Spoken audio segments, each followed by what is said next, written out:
pressure is mounting for New Zealand to call for an immediate ceasefire in Gaza.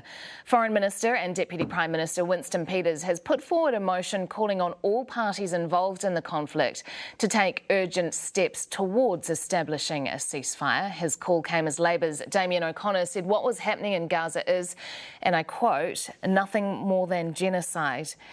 Nihad al-Batnaji is a New Zealander from Gaza and has lost 71 family members in this war. Nihad, thank you so much for coming in. No problem, welcome. 71 family members? Yes, in two times. The first time they attack about 41 and then 30 people after that. The first attack was my cousin, a whole family, the mom and dad and all the children and grandchild. The second one was the place of my family staying, my dad and another 4 brothers. That's in North Gaza. So we lost nephews and auntie and cousin, and 3 of my brothers get injured as well, and I got sister-in-law as well. Oh. So one of my nephew, he was make it for 3 hours. My brother held him in his hand in the hospital, but they couldn't do anything for him, so he died, 5 years old. Yeah.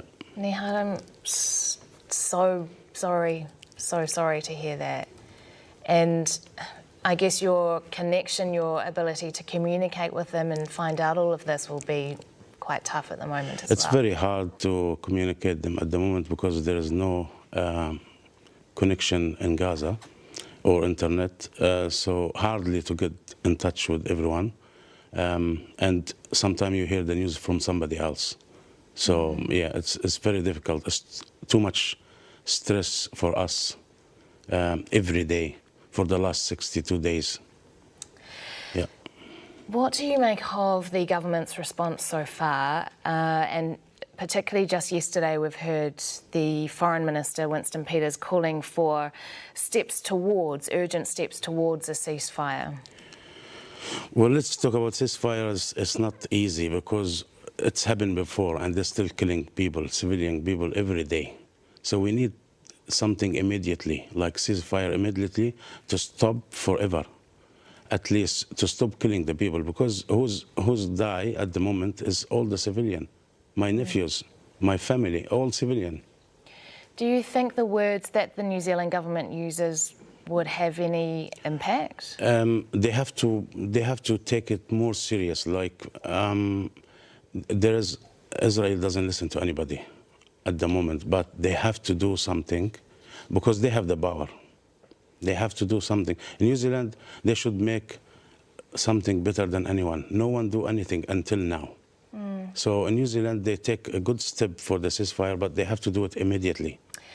In terms of your family that you still have there, Australia has taken steps recently to set up a visa that's like a visitor's visa for people, families of those in Israel and Palestine to come to New Zealand, or go to Australia in that case. Yeah. Would you like to see the same thing here? Yeah, I've been asking for that for a lot.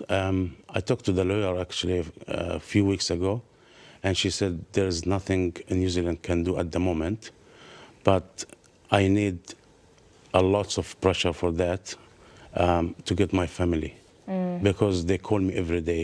We don't know what's going to be next, who's going to be next.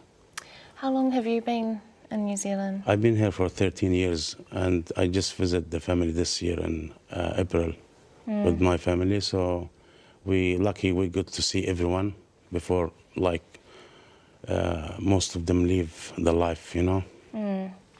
Nihad, I don't think there's anything I can say that's adequate to express our sympathy for what you're going through. So I'm sorry for that, but I appreciate you coming in and sharing your story. Thank you very much. You're welcome. It's 6:14. That's Nihad Batnaji, a New Zealander from Gaza, who, as we've heard, has lost 71 family members in this war.